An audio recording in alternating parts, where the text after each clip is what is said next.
Okay. Hey, welcome to the Regeneration Podcast. I'm Michael Martin here with my buddy Mike Sauter. How's it going, Mike? Good, my friend Michael. What's new in the Great Lakes state? It's been hot. I don't know if it's been hot there. You guys are both in New York, right? Well, my son from Columbus was visiting. He just arrived this morning from Columbus, Ohio, and he said just a scorcher of a summer they're having. It hasn't been that bad here. It's interesting. Now we'll have to do a podcast on this one. So, I dabble in cloud busting, right? And I really only know it to the Kate. Well, yeah, Kate Bush song. Kate Bush is cool again, and I'm in the right place, right? All right, cool. But so we around here, we've had a decent amount of rain for the last. Not crazy, but we did have drought. I'd say part of June, and then my wife said, "You better turn that thing on," and I turned that thing on, and we've had a decent amount of rain. I mean, I think every week we get about an inch of rain, and I was worried because it was so hot, and it was the garden was getting kind of dry, even though I was watering. So I put it out for a little while, and I thought I missed the cloud. I thought I missed the rain, so I put it, I turned it off, and then it wasn't supposed to rain. And then last night, my daughter and I were watching a film, and about 11 o'clock, all of a sudden we had thunder and lightning, and it rained like cats and dogs for about a half an hour. And we had 3/4 of an inch of rain in a half an hour. But anyway, we'll talk about that at another time. Yeah, we'll direct our viewers or listeners to listen to Kate Bush. The sound is called cloud busting, right? And then that's right. I'm sure that's new to like 99% of even the listeners of this weird podcast. I don't want to go there, but I made the thing out of desperation because about 5 years ago, we were getting so much rain that all of our gardens were flooded. We couldn't grow anything. I was just, how are we going to feed? Because we have a CSA. How am I going to feed people? And so I had some pipe and wood in the barn, and I said, I'll just make one and see if it works. Because apparently you can use them to make it stop raining, and it works. Our guest today, too, coming from a climate hotter and drier than upstate New York or central Michigan. That's right. Joe Kickasola, it is so nice to have you with us.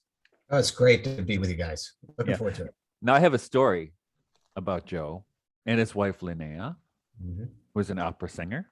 I mean, so this is, 6 years ago, because we're about to launch Jesus the Imagination #6. And when we did #1, my publisher and who was it? Plow Magazine. Yeah. That's right. Or Mere Orthodoxy flew me to New York for the launch of Jesus the Imagination 1, which appropriately, from considering my genealogy, took place at an Irish bar in Manhattan. Mm-hmm. And who do I meet but Joe Kickasola, who I think I had just met you through Facebook at that point. Yeah. And I was thinking about when I invited you to come and talk to us. I think I talked to you and Linnea almost the entire night. And I was like, I should probably talk to other people. But I was having so much fun talking to you two. I didn't want to leave. It was wonderful. And so that's how I met Joe. And Joe Kickasola is Did you have an article in the first one, Joe? Do you have an article? I don't believe so. Okay. But the whole Christian arts world is important to you. So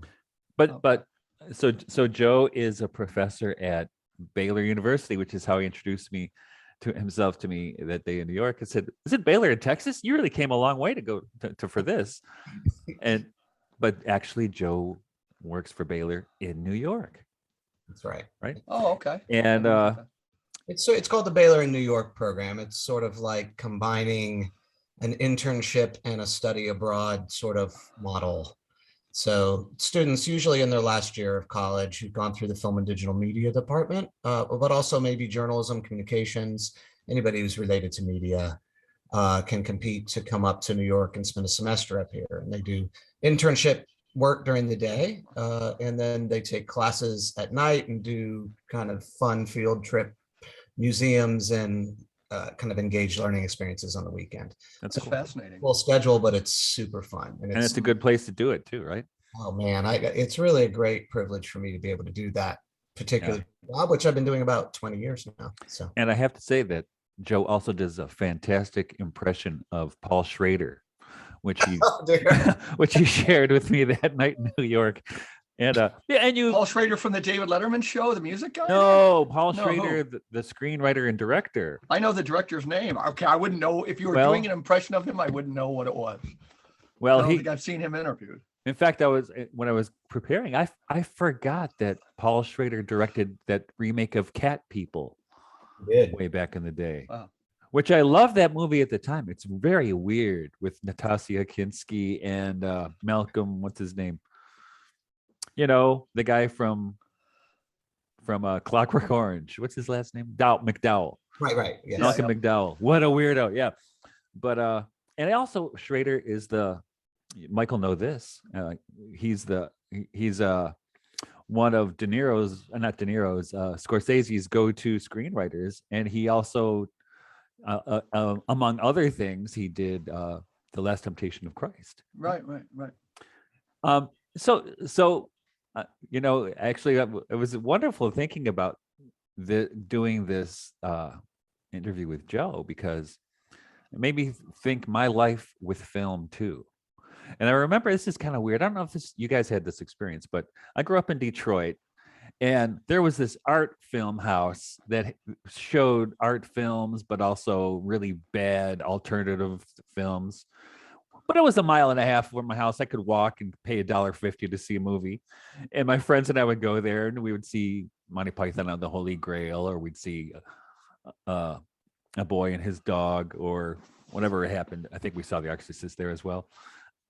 And I think that's probably where I first got the taste of art films, and then which really hasn't left me.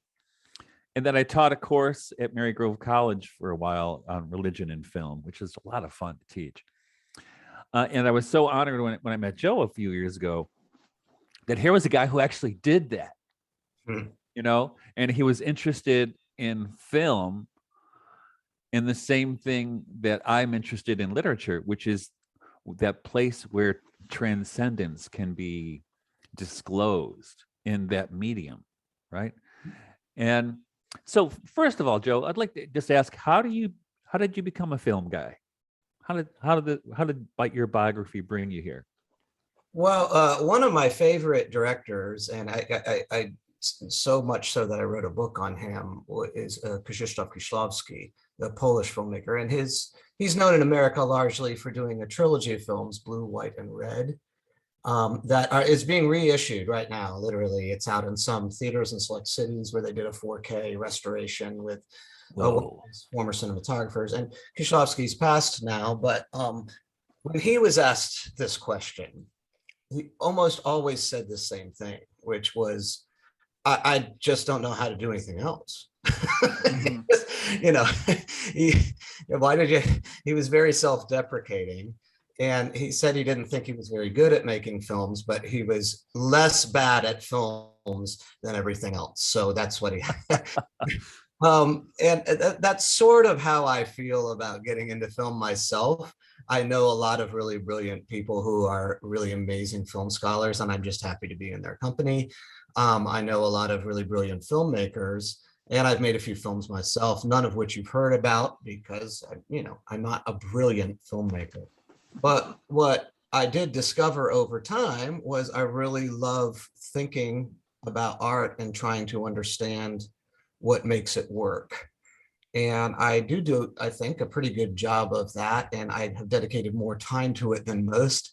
So I speak into that space of theory and practice for practitioners and filmmakers who want to make films that mean something, and for philosophers and theologians and other types of thinkers that really want to consider how films mean something, right? And that's the space I'm always speaking into. It took a long time to get there, though. When I was in college, I didn't know what I want to do, which, if there are any college students listening right now, I just want to encourage them that might be the very best place for you to be in, Because college really, in my view, shouldn't be about getting a job. It should be about discovering who you are as a person and how God is building you into a creature for his purpose and for his glory. And that can inevitably take you in directions you don't expect. So this is a chance for you to focus on just trying lots of things and learning lots of things.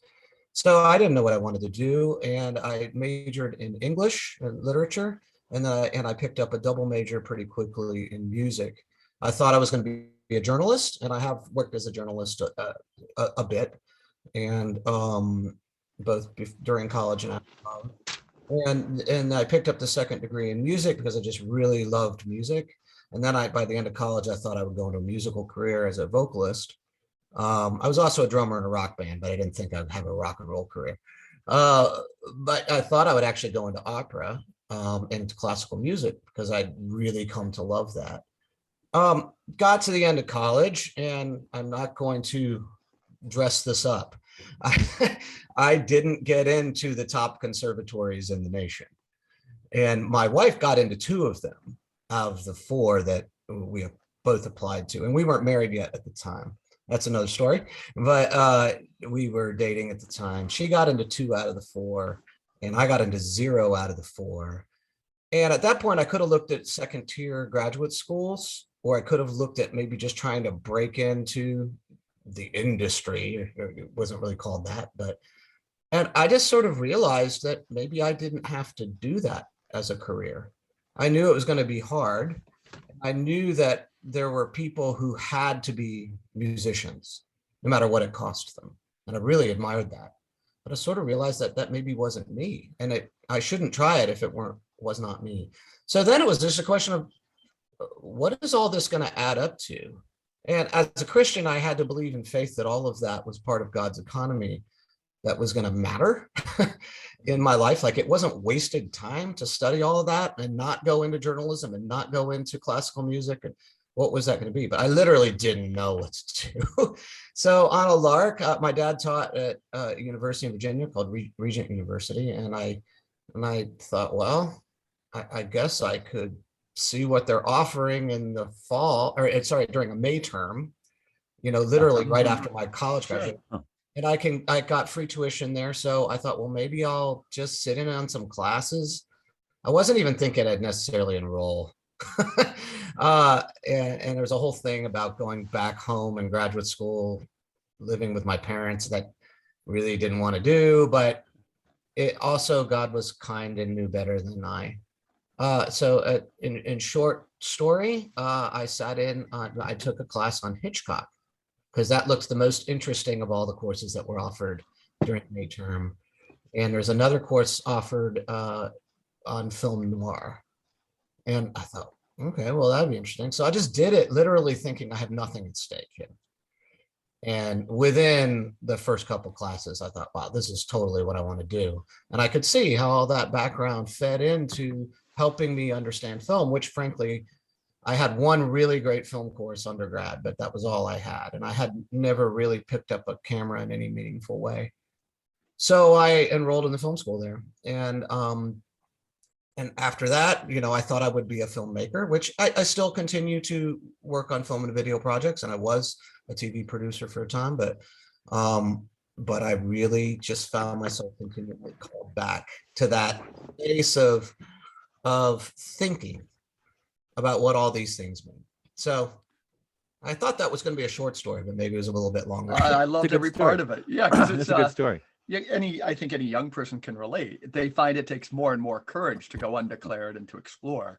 So it's increasingly, I find they're finding it harder to do that, to hear somebody who did it. I know I myself did it at a certain point. I said, I'm just going to do, when students graduate, young people, the greatest prayer I can pray for them or blessing is to say, like, I hope you have the good fortune that for you, work is also play. It has been my good fortune in life. We've lived very simply. You have to be willing to do that. But, your story is more inspiring than you probably know, Joe. Oh, well, I appreciate that. At the time, it just felt like a series of failures, right? Yeah. And I just had to kind of push back against that and say, well, it's not failure to not know. It's failure to not be obedient, right? And Yeah. I didn't even know what obedience looked Yeah. like in that moment, but it really just came down to praying a lot and what are the best of my options and see what happens. Mhm. That's Actually, that's the world tells you that's like the worst place you can be. Yeah. Right. And maybe it is in some circumstances, but for me, it ended up opening up a whole world I just really did not expect at all. and that's actually I'm my very own path was very much like that, where that's how you see how grace works, you know. And it reminds me of the story of Parsifal, where he just doesn't know what the heck he's doing, you know, and life leads him into transcendence, into himself, right, into the relationship to the Holy Grail, right? Right. But not on his own merit, not because he had to figure it out ahead of time. So yeah, actually, what you say resonates so much with my own experience. I've never intended on being an English major, but I was a humanities major, and they canceled his major the first week I was in school, and then I had a dream that this guy with an English accent wanted to talk to me and draft me, and then I go to my class the next morning, and the professor says the head of the English department wants to talk to you. So okay, whatever, right? But so that's really a cool story, Joe. And you know, so Hitchcock, my daughters are in a Hitchcock kick and a noir kick. Um, was there a film that in your experience or director where this interest you have in transcendence and what you call in the subtitle of your book on Kieslowski, the liminal image? Was there a film or director where that really struck you, and in relationship to your life of faith too, right? Oh my goodness.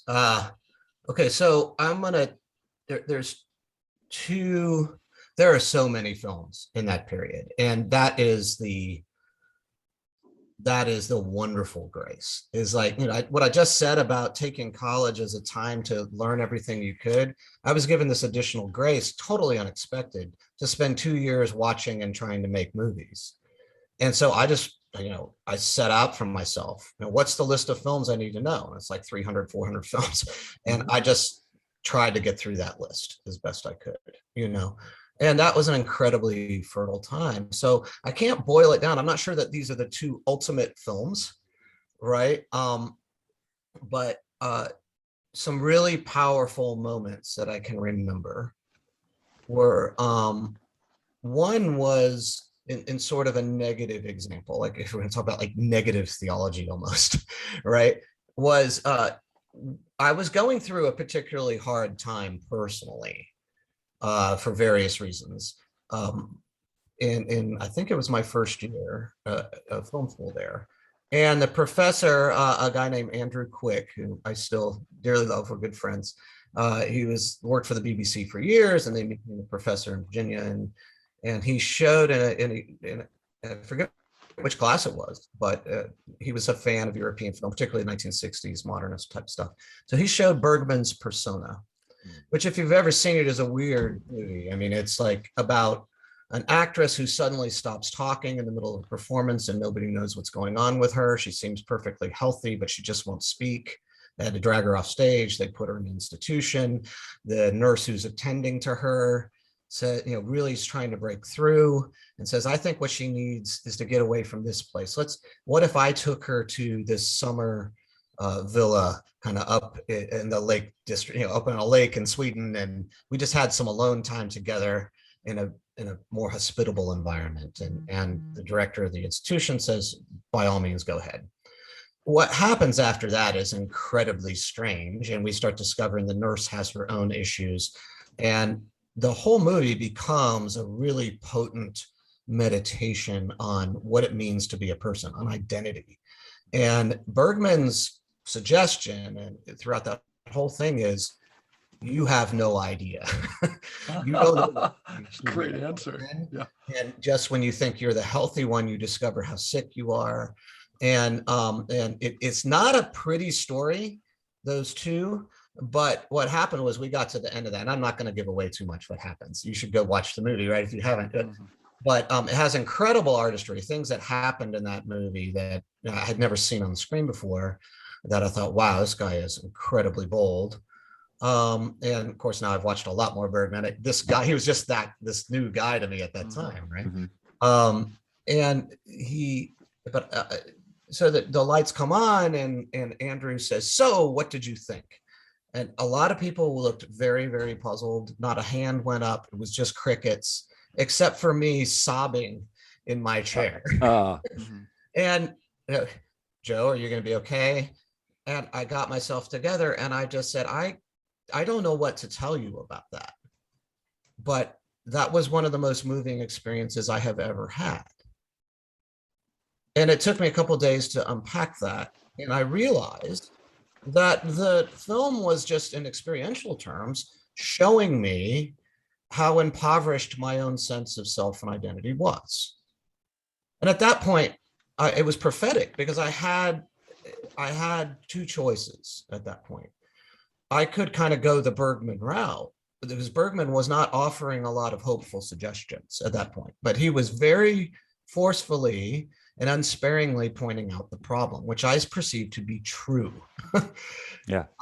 And then the other direction was, you could lean on your faith. And at that time, frankly, I was considering, I'd never told anyone that, but I was considering leaving the faith. I was in a crisis at that point. But what it did was, that stark choice was, well, if I don't want to go the Bergman route, then what does the faith have to offer me? So I plunged into kind of a theology of identity, like trying to discover what the Lord would tell me about that. The verse he drove me to the Lord drove me to was in Revelation, and speaking to the different churches, says, I will give you a new stone, a white stone, with a new name on it, known only to him who receives it. I didn't know what that verse meant, but I suddenly interpreted that and understood it to be not a new name, but only new to me. It was a very, very old name that belonged to me, is the name that I had been known by since the beginning of creation. It was this notion that the Lord knows us better than we know ourselves, than anyone knows ourselves, and is holding our identity and gives us back our identity when all things come to their redemption.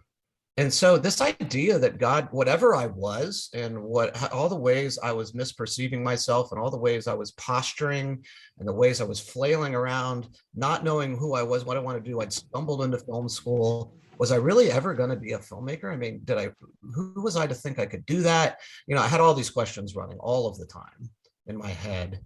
And I just suddenly got this reassurance that God was going to tell me who I was. And I was just going to have to chill out a bit until it became clear.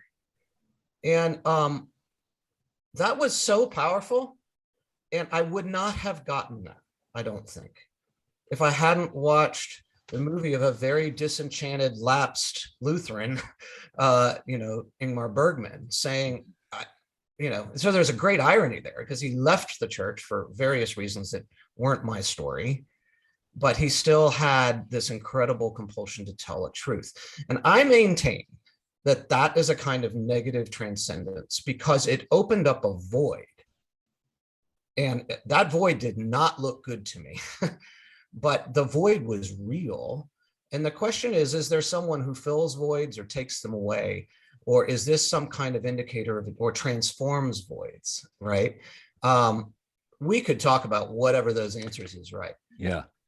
But the second story, which is much shorter, and we can talk about it at length if you want, is I also, around that same period, watched my first Andrei Tarkovsky film, and it happened to be Andrei Rublev. And I still think to this day that might be the greatest film ever made, at least for me. I've shown it to many people who would disagree. It doesn't always resonate with everyone as much as it does with me, but Tarkovsky is in full form there. All of his artistic sensibilities, his adventurousness, but also his spiritual sensibilities. And that film is also about calling. And it's about an artist who, encountering the various horrors of the world, enters a place of absolute spiritual crisis to the point where he stops painting, just like that actress in Persona stops speaking. Mhm. And he doesn't frankly know what to do. And he floats around and he figures out how to listen to God again. And he hears God in ways that he never expected that he would, and through vessels that he never expected he would. And so that was and that has a much more positive, transcendent feel. It's hard to talk about without spoilers for the world, for the movie. But But I think they're both examples you use are two men who face the abyss. absolutely. Seriously, I mean, I think in all the Tarkovsky I've seen, that's in every single film. Mhm. And what do? You know, he doesn't shy away from that, right? It's not God is not dead, which is the worst movie ever made. But it certainly is. Why did you watch it, Michael? I don't know. My friend kept telling me how good it was, and I watched it. I Somebody said, who well, gave you like Cheetos mashed up with and a I'm Snicker thinking, bar, man, and they, you know, to eat it. if heaven is a Newsboys concert, just give me the flames, right? But I that's so amazing what you say about those two filmmakers in those two films, Joe, because that is something. Well, and certainly in what passes for Christian art in a lot of different places, that's the one thing they don't do. Yeah, is face that, because unless you face that, you know, it's an invented world that you live in, right? Yeah, absolutely. Who do you think is giving like a glimpse, even if we dialed it down like many levels, like who in a kind of a popular film? So I've seen both those films and I can't agree with you more, Joe. I also really, really appreciate how one director took you, you know, he went kind of the atheist approach and it created that void. Behind me is a picture of an author I became friends with, Stephen Vizinci, who I didn't read through all of undergrad. I started reading after undergrad, but this was an author that spoke to me, and my mother was dying of pancreatic cancer. And a book this guy had written explained the world to me. It was about the role of chance in our lives, which that we don't take into account enough. And I had to write to him back, before the internet. And I said, but everything you say makes sense, but you're an atheist, and I was about to go to grad school to take an MA in theology. And he wrote me back, and this isn't Catholic triumphalism, but for him, he thought he had been raised by some Benedictines, and he thought, the Catholic worldview was the only one that made sense. But he had seen his dad in school, the Hungarian schoolmaster, shot by the Nazis. So he just couldn't, he was never going to process the theodicy of that question. Anyhow, what I really can identify with is, coming up against somebody you admire so much, and this person took the other path. Yeah. I don't know that there is a filmmaker working today that I have encountered that has quite achieved what both Bergman and Tarkovsky did. That's no shame. Yeah, right. I just think that those guys were up there. I mean, and it probably won't be evident to anyone who's up there in our generation, if there is one, for another 20 years. Those things kind of come in retrospect in some ways, right? I'm not sure that even Tarkovsky, certainly some people knew that Tarkovsky was all of the genius that he was at the time, but maybe not as much in his day. So as we herald him today.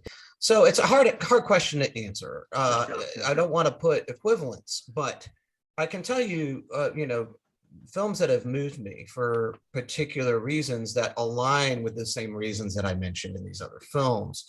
I think the Dardenne brothers in Belgium, and they are still making films. I mean, they're older now, but they're still putting them out, which is incredible. I haven't seen their latest, but I hear was played at Cannes this year. But and my friend Joel Mayward has a really good book on them that's coming out soon.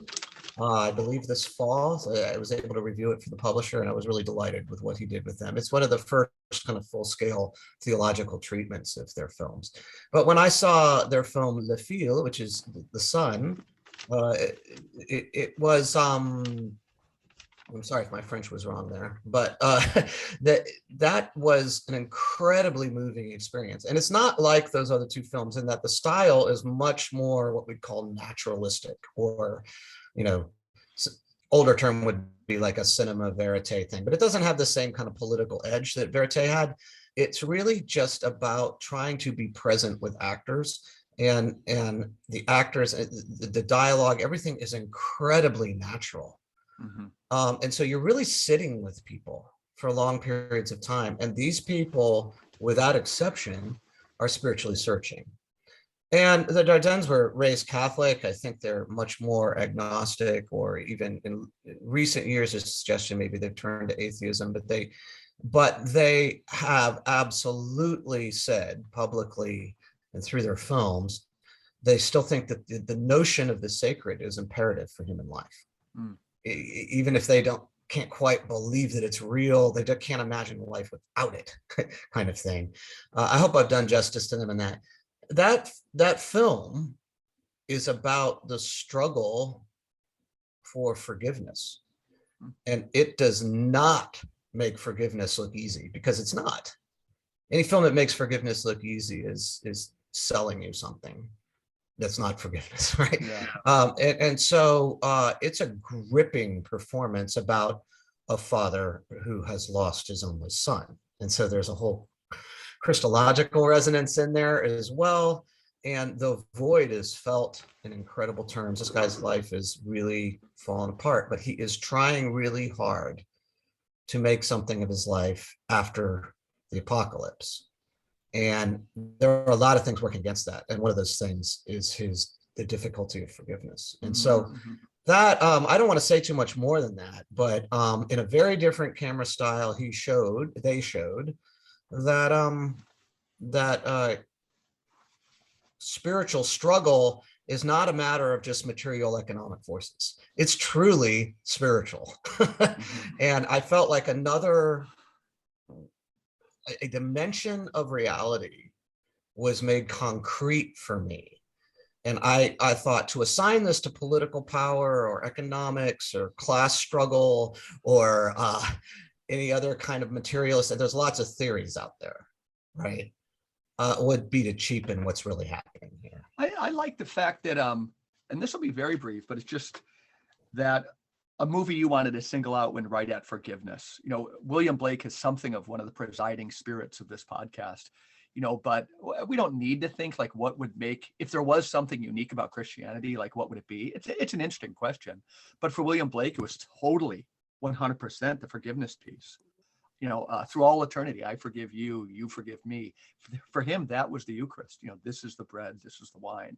So for, again, somebody looking for the transcendent, not just in film, but an experience with the transcendent, which can be conveyed by film, I'm very drawn. Never heard of those directors, I'll be honest. Never heard of that movie, but to watching that myself, because it might be the entrance point that can really change hearts, is to like see forgiveness and see how difficult it is. And then you're at least giving somebody an honest ticket. I'll invoke Dostoevsky here. You know, a ticket. Buy this, you know, it's going to be a hard one, but like, this is what we're talking about. We're not talking about a cheapened commodity you can buy, you know, called spirituality and things like that. So I appreciate your sensibilities that, you know, looking for these kind of powerful experiences. You were drawn to one so concretely dealing with forgiveness.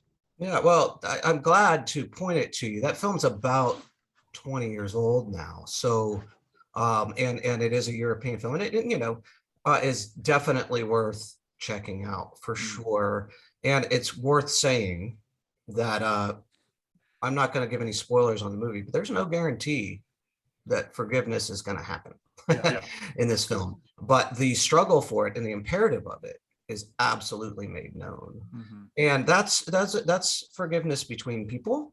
But there's a whole nother dimension. To bring up a more contemporary American example, is what about forgiving God, you know, for slights that we feel he has made towards us.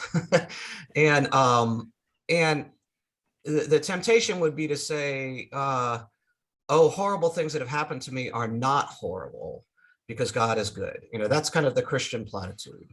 When in fact, I'm sorry, cancer is terrible. And we should be very bold to call it terrible. The other side of it is, well, blank happens, right? I'm not sure what the rating on this podcast. You can say shit happens on this one. Okay. So shit happens, right? So that's a nihilistic answer. Things just happen and you just got to get used to it, right? There's no God to forgive.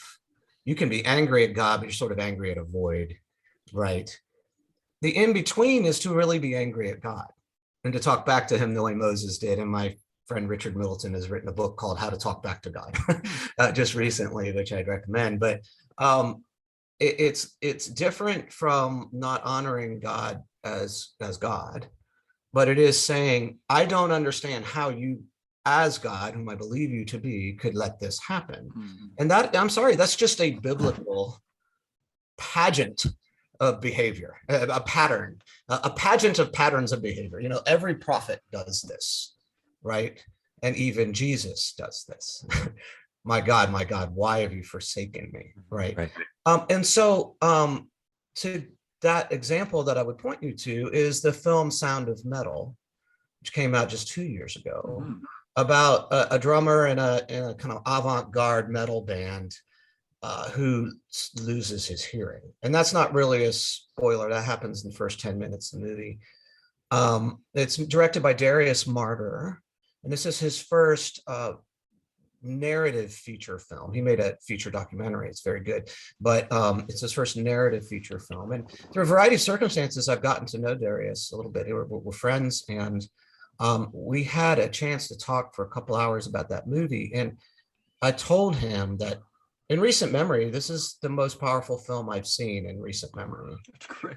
Wow. And part of that is personal because I have a congenital hearing loss that I've had all my life. Speaking of the crowd here, me too. Yeah, there you go. Okay. So I know what it's like to struggle for communication. And I know what it's like to live a life that's a little bit different in that regard from other people. And it has deep implications for how you relate to people, how you think, how you see the world. And that film nailed it. I mean, it just completely nailed the experience. But what was also true was I was doing a lot of research on time and cinema at that time. And I said to him, Darius, it seems to me your film is really about time in a lot of ways. He's a timekeeper as a drummer. He's lost his hearing, which is the temporal sense par excellence. Brain scientists will tell you there's lots of ways that we work all of our senses, and we have lots of senses to keep track of time. But at the core of it, the number one sense is hearing. Yep.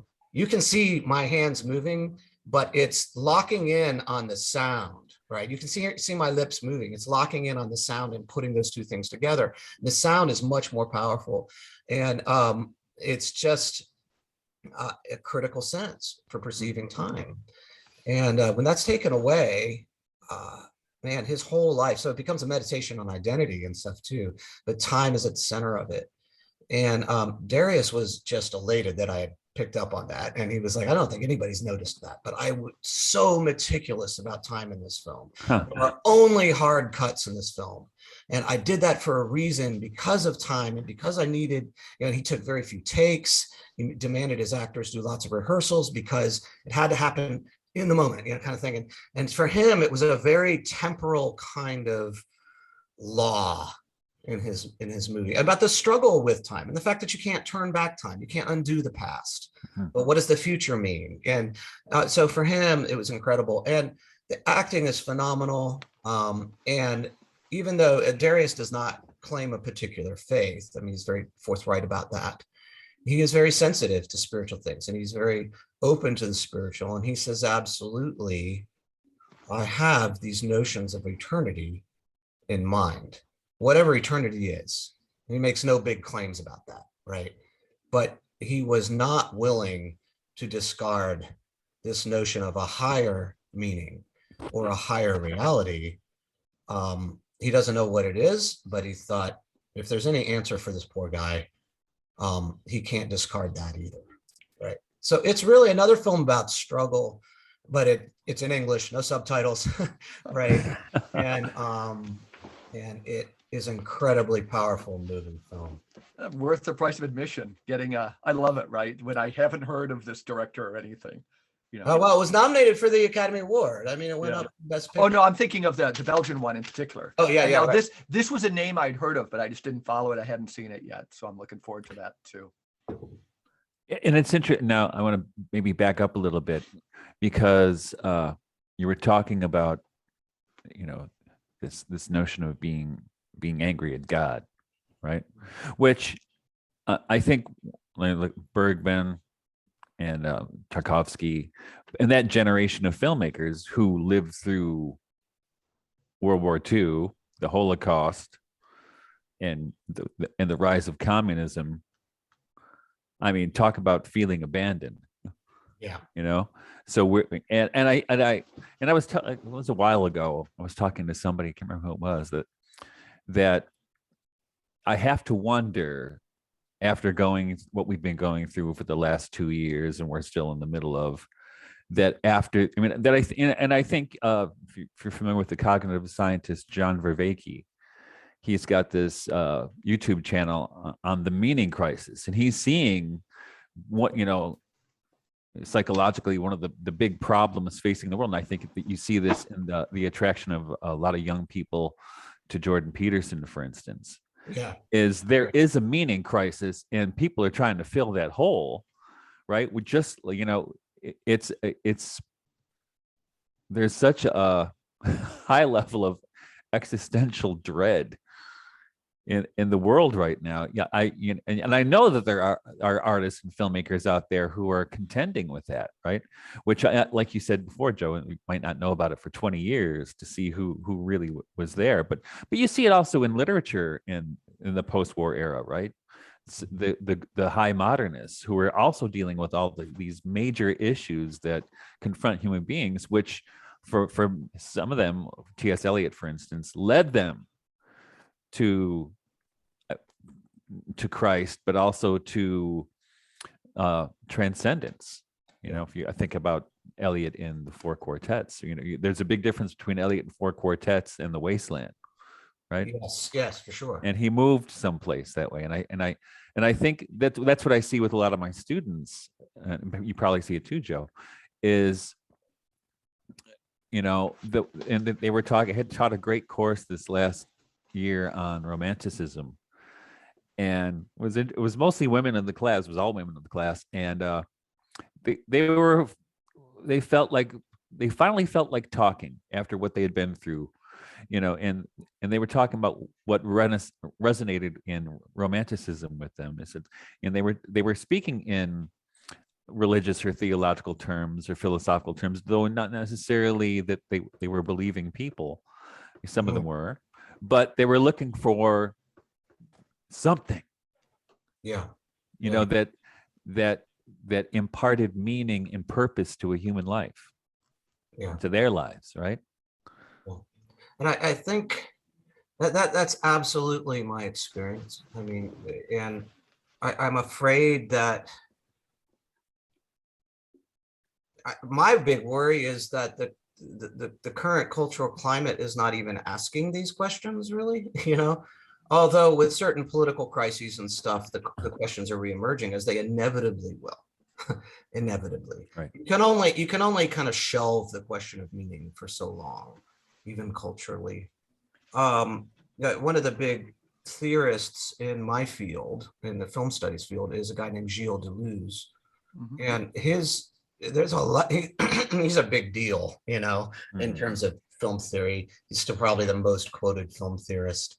I'm not convinced, having read his cinema books and some of his other philosophy books, I'm not convinced that most people who quote him really grasp the radical ontological claims he's making. They kind of use his work to describe aptly a lot of things that appear to us in cinema, like the way they appear to us. But he's basically saying that the nature of reality, all reality, is that everything's always changing. There's nothing stable at all. Change is the nature of everything.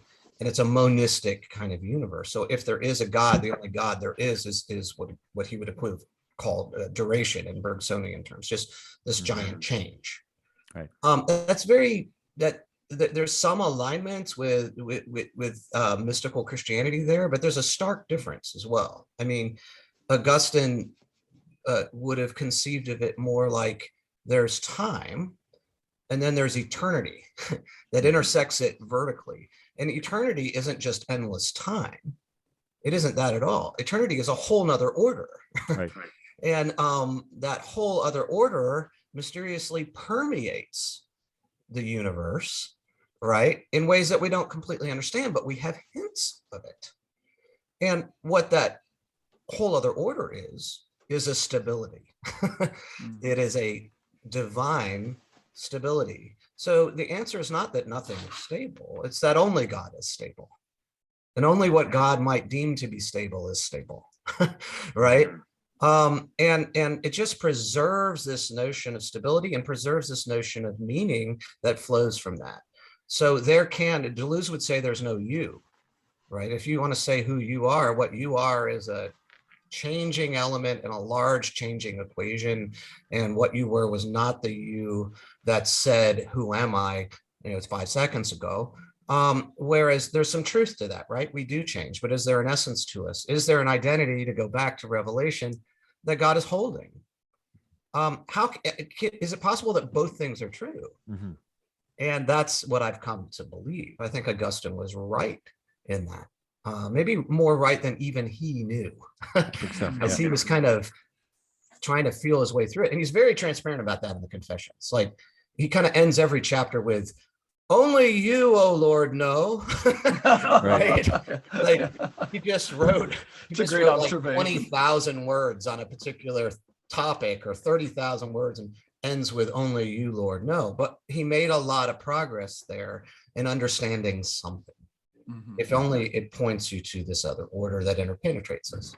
Now, this makes me think. Now, I think I used to talk about this with my students in that religion and film class, but we used to compare the advent of film as a medium to the invention of stained glass in Gothic cathedrals, because there's something.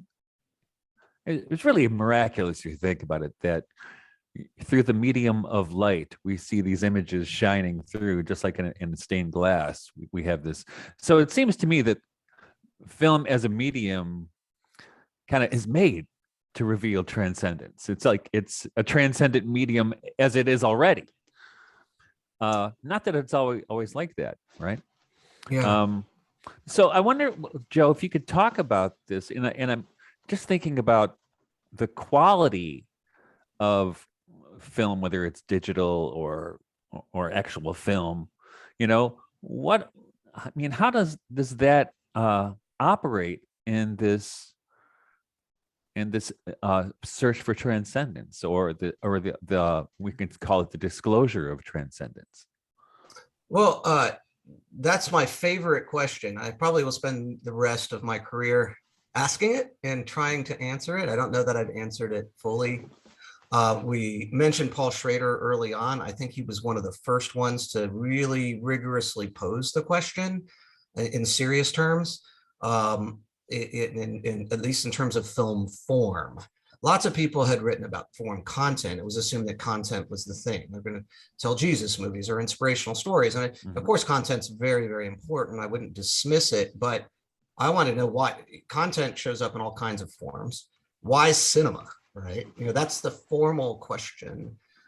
So as I've thought about this, yes, I've thought about the stained glass metaphor. I've thought about the cathedral metaphor, particularly like Orthodox houses of worship sometimes were positioned with the sun particularly in mind, so that at particular times during the year, like Easter, for instance, they could open up the back doors, and at just the right time, the sun would go right down the aisle and illuminate the mosaics on the wall, the Theotokos or whatever, but it was all the architecture designed so that there would be a light show. I mean, literally at high moments. And obviously there was light when the doors were closed as well. So there were different levels of light. And suddenly it would be illumined in a way you thought you were in light, and then suddenly, oh, I didn't know what light was until that moment, you know. And they even had a liturgical cry, oh, joyous light, you know. You probably know more about this than I do, Michael, but that metaphor has struck me as important as well. It creates a space where you live in light. Because honestly, the light metaphor is important, but it's only part of the equation. The more I studied cinema, the more I realized it's a multi-sensory experience. We talked about sound, but what about touch? And what about your sense of yourself in space? And there are all different kinds of senses that work together. And the more we study the senses and the sciences, the more we learn that it's a multi-sensory experience. We have lots more senses besides the classic five that Aristotle talked about, right? And so like thermoception is a sense of temperature, you know. There's all kinds of senses that get invoked in particular ways through cinema. Maybe not directly, but indirectly doesn't do justice to what happens there. Right? It's kind of a half feeling, but it's there in a way that it's not in perhaps other media. So how does the film do this? What I'm pretty convinced of is we shouldn't look at any film as like a lucky rabbit's foot, you know, where like, if you watch this film, you're going to have a spiritual experience. It's just too many variables in that equation, right? And one of those variables might be your own heart. Maybe you just didn't eat enough or didn't sleep enough before you saw it. Or maybe you just haven't had enough experiences to see what's there. And so, you know, early in my career was trotting out Andrei Rublev to many bored audiences and was disappointed at the results, except there'd be like one guy. Like, that was the most amazing thing I've ever seen. Thank you for showing it. And I took so much flack for screening that movie at that particular venue, but that one guy got it, you know. I don't think that one guy was more enlightened than everybody else. I just think that that guy was positioned for that. There may be other films that are positioned. So I lean away from the lucky rabbit's foot thing. No film is guaranteed to give you anything. And I'm not sure we should invest films materially with some sort of tokenism or something, a talismanic quality. But what films do is they replicate a lot of how our corporal spatiotemporal experience works, and it sort of handshakes with it. It sort of synchronizes with it. And I do believe or I've come mostly convinced of what they call kind of mild simulation theory or embodied simulation theory in film theory, which is the notion that films largely give us simulations of what it's like to experience something, right? And we know that it's a simulation. You can go watch a horror movie without worrying that you're going to be slaughtered by a chainsaw wielding maniac, right? And part of the pleasure is knowing that it's a simulation, right? And a lot of my students who love horror movies, I've surveyed them regularly. Hold your hands up if you love horror movies. Hands go up. Hold your hands up if you're afraid to go down a dark alley in New York at night. Almost all the same hands go up. Now, this is not a scientific.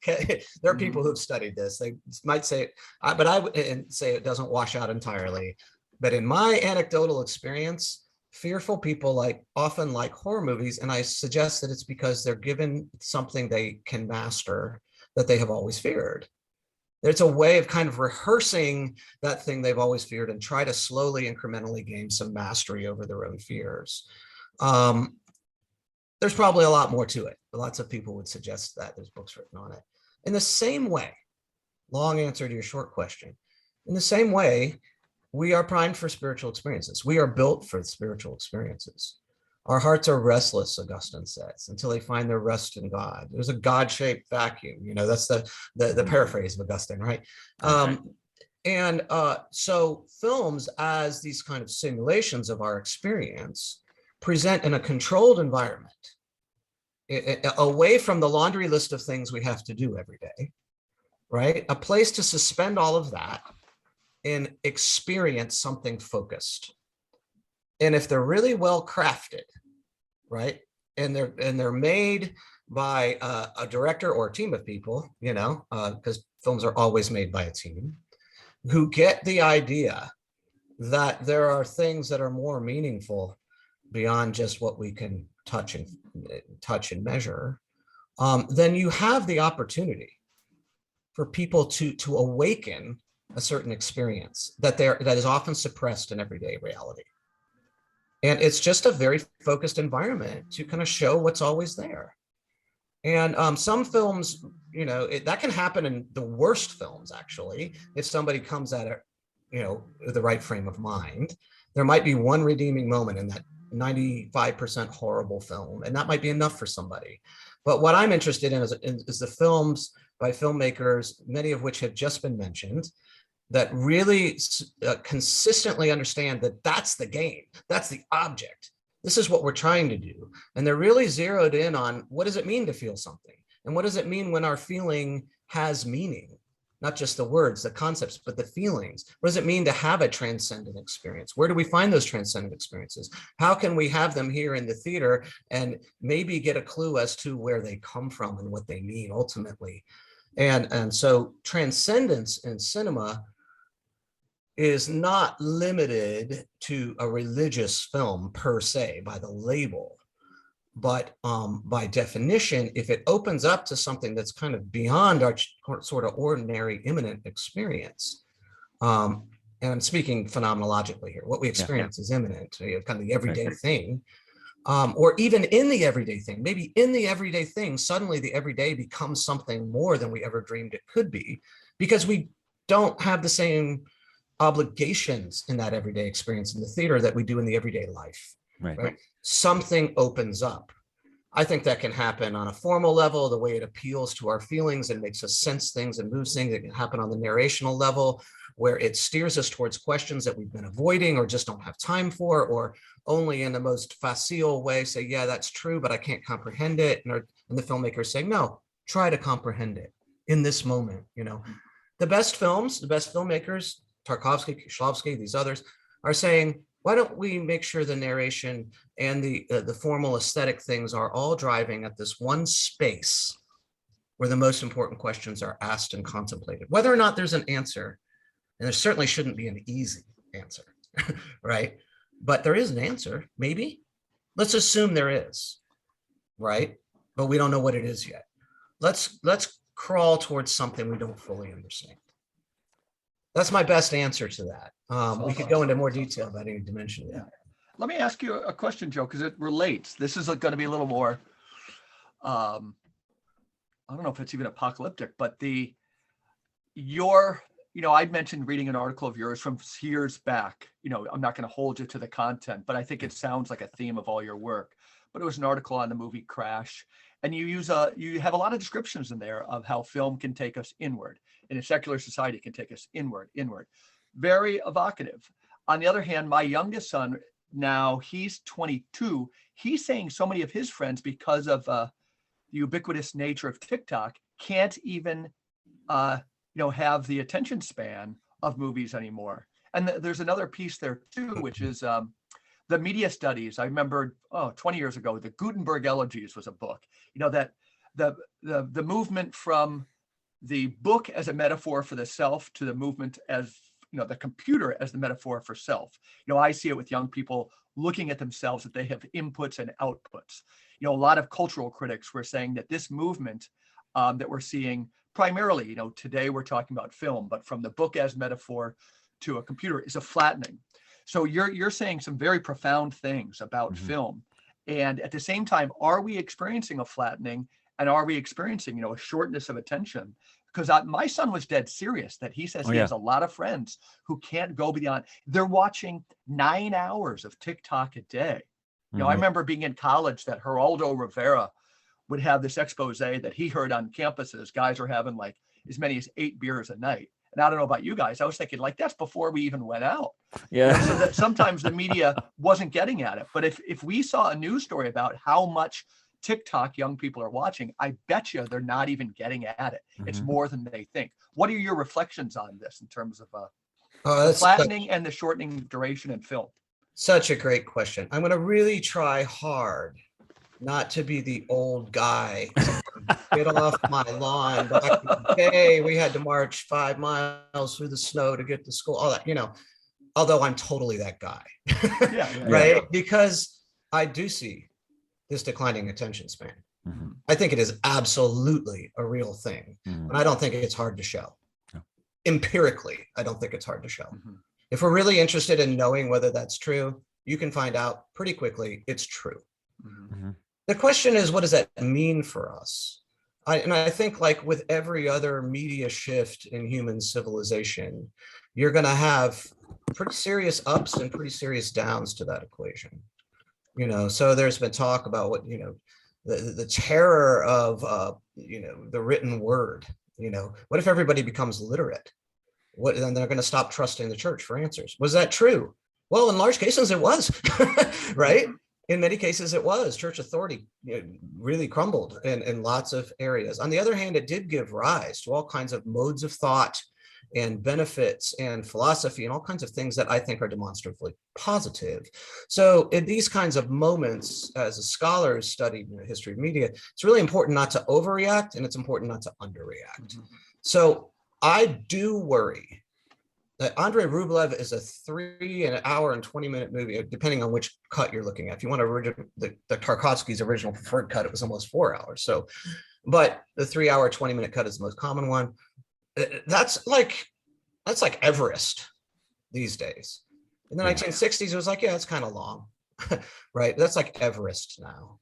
And so I recognize the difficulty of that, and because I'm trying to teach students, and even adults are struggling with it. And it's Russian, so it's really hard. I mean, culturally, they just have a greater tolerance for kind of slower moving narratives than we do. And I worry. I think there are things that are gained by the long haul. There are things that are gained by forcing yourself to sit for 3.5, 4 hours. Anybody who does it will tell you that's true, but hardly anybody does it, and they assume it's bad. So that's a serious problem, and the more that deteriorates, the less able we will be to have some of those experiences that we've had. On the other hand, can there be any value in a TikTok video, right?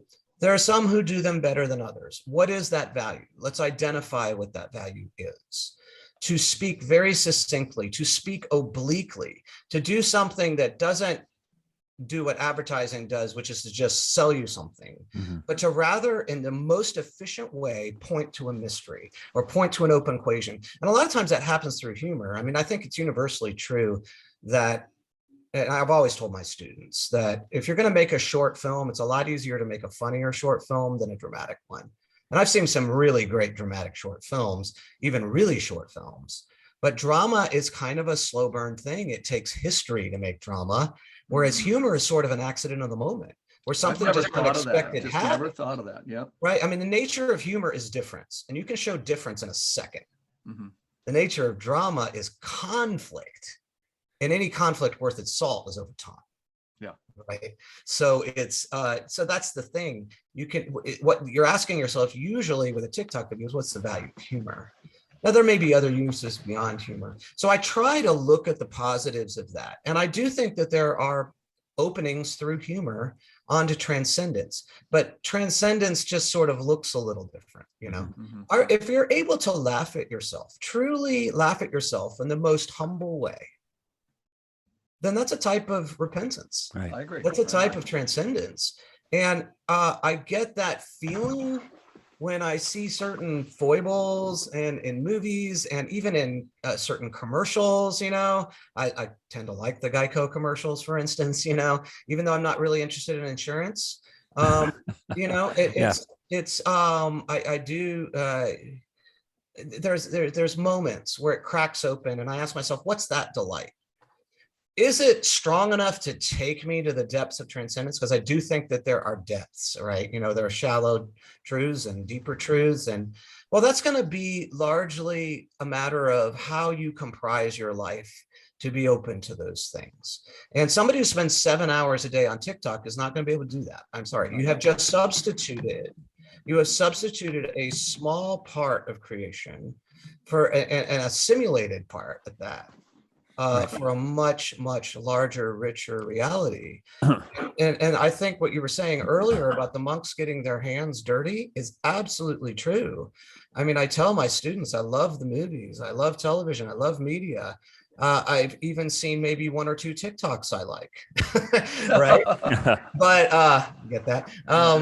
And my kids love it, and we have discussions about that. I said, but if that's what your life is about, you have lost the power of media, because those simulations are only as valuable as the self you bring to those simulations. Right. If the self you bring to those simulations is impoverished, you better start enriching it.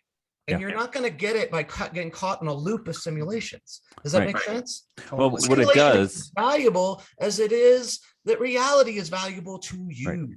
So read books, listen to music, go sit in a field for 3 hours, pray, serve others, serve the poor, get involved in a community, repent, love your family, go visit your grandmother. These things are absolutely as important, if not more important, than watching TikTok videos. well, and that's what I think in film.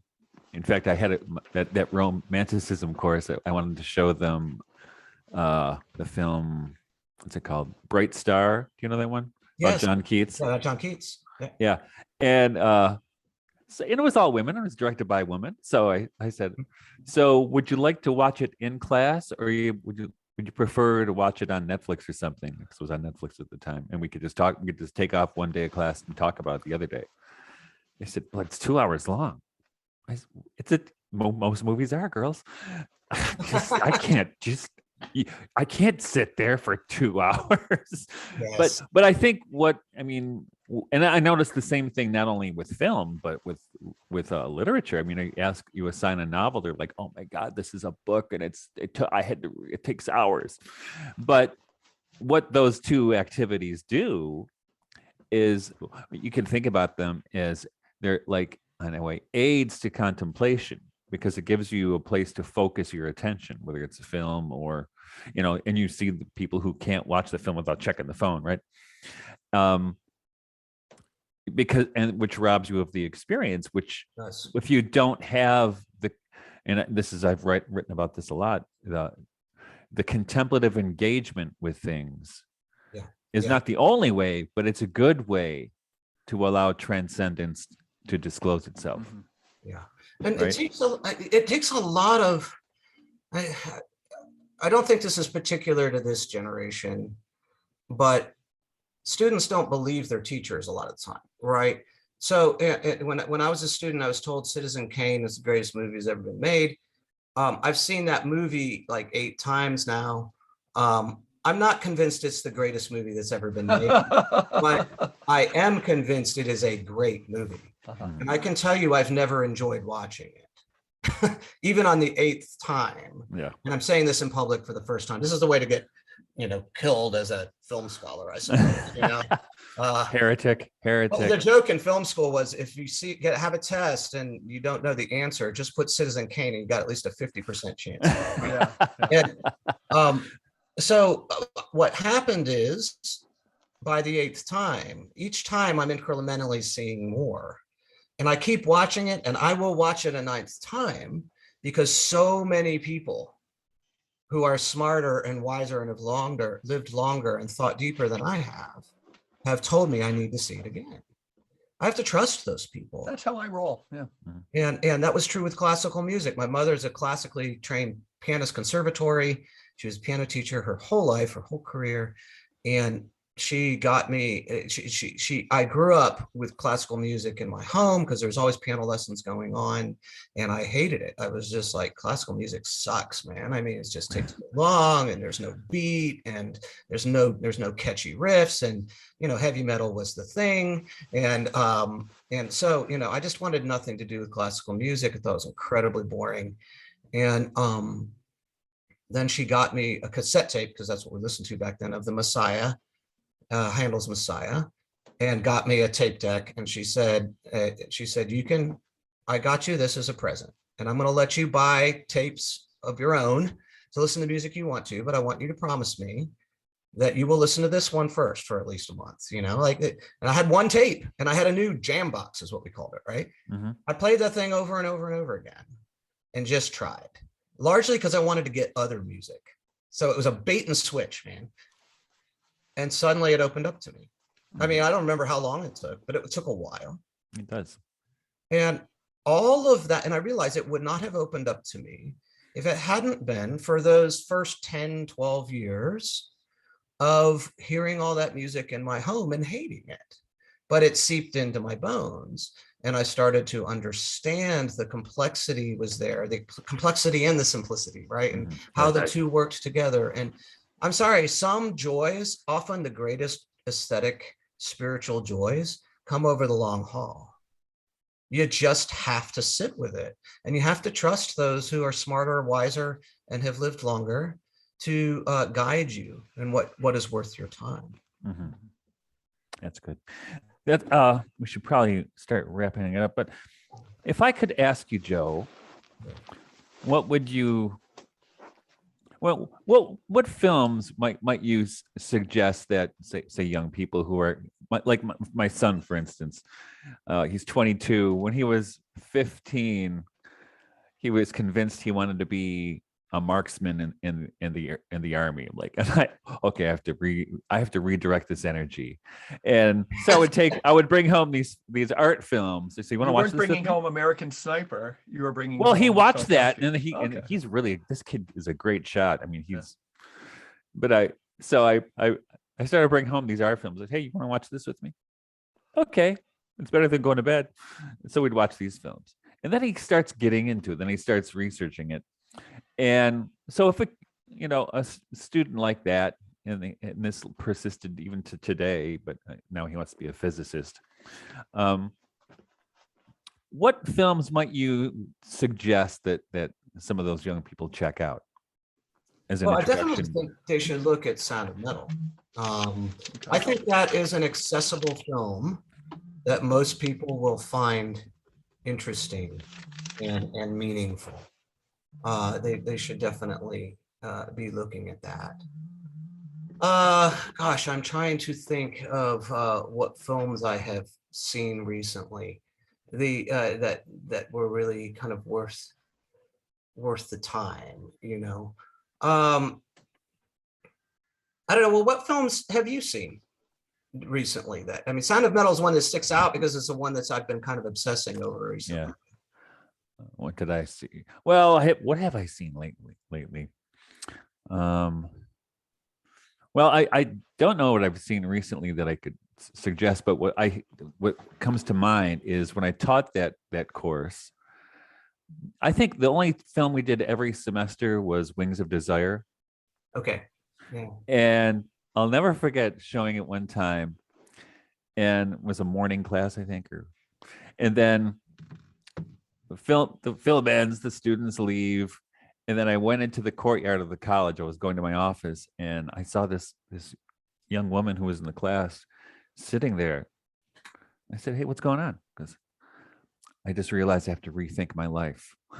Yeah.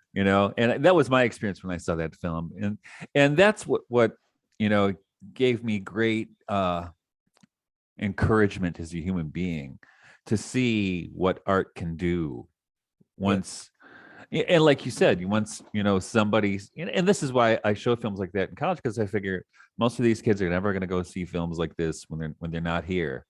So if I have them here, what would I like to share with them, to at least hope, like you do with Rublev, right? Like there was that one guy who got it, right? So what would you share with them? And that's another thing that really stuck out with me. This film, Paisan. Do you know that one? Yeah, sure. By Rossellini.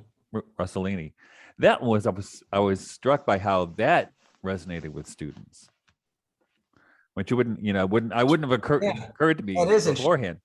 But they really got into it. Yeah. The several times I showed it. It's always surprising what they might discover. We talked about the downsides of the TikTok generation.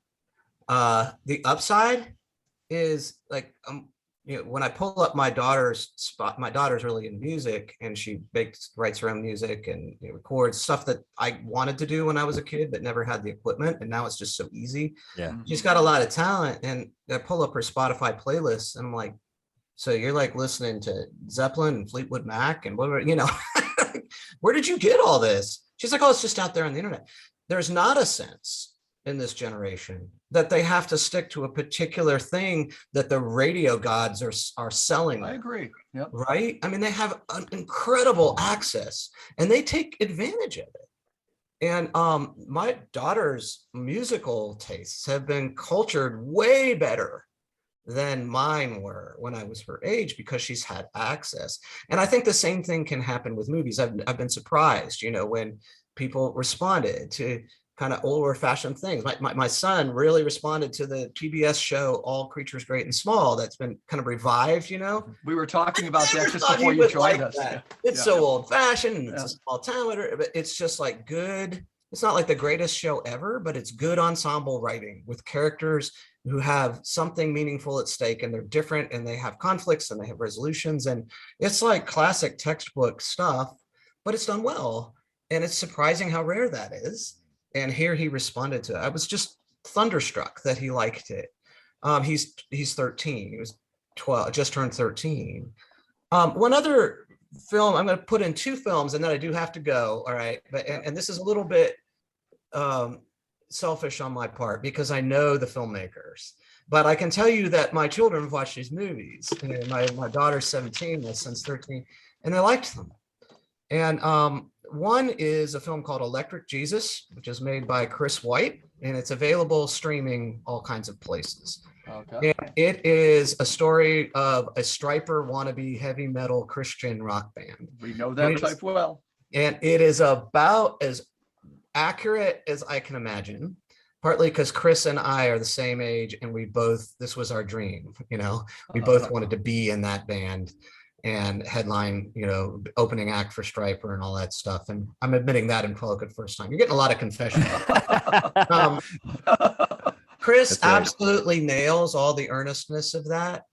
And he doesn't cast a snobby eye on it. But at the same time, there's a lot of incredibly ridiculous. There has to be. Or immature by age, immature by faith and theology, immature in many respects. And he looks back with humor and humility and not a small amount of hope on an utterly delightful and simple and well-meaning but wrong-headed adventure, an enterprise. And it's great. It's got Brian Baumgartner from the Office in it, and a guy played Kevin in The Office, and it's terrific. The second film, that's a comedy. It's very light. My daughter loved it. She was totally on board with it. The second one is a film called Minari, or I think it's pronounced Minari, by Isaac Chung. And that was nominated for the Academy Best Picture, same year that Sound of Metal was nominated. And what Isaac did was made kind of a story of his own experience about a Korean family that relocates to the Midwest to be farmers. Just wanted to get the pure American experience, self-starting, my plot of land, my business, integrate into the whitest part of America. So they're like only Asians. It's like, and that was his life, his experience. And faith is a part of that. It's not the central part of the story, but it's a part of that. But of course, racism is a part of that, and the dealing with the elements and the bad crops and the all kinds of struggles that go along with that. And it is a fantastic drama. I've seen that one written about a lot, and I still have yet to see it. So you really should. It's incredibly moving. And the characters are incredibly well drawn. The performances are terrific. And, what does it mean to be a family and have a family and try to hold a family together? I mean, that's really what essentially the film is about. It's not a small thing to have a family. So. That's great. Well, thank you, Joe. A little disappointed. I wanted to get to Kieslowski, but maybe we'll have you back sometime. Yeah, focus just on him or something. Yeah, we could have a whole episode on Kieslowski. And I have to say, your book, which I've been reading, is just wonderful and it's beautifully written. So Well, thank you for that. Thank you very much. All right. Well, this is the Regeneration Podcast. We will see you all next week. And thanks to our guest, Joe Kickasola, with Regeneration Goes to the Movies. All right. Thanks, everybody. We'll see you next week. All the best. Bye.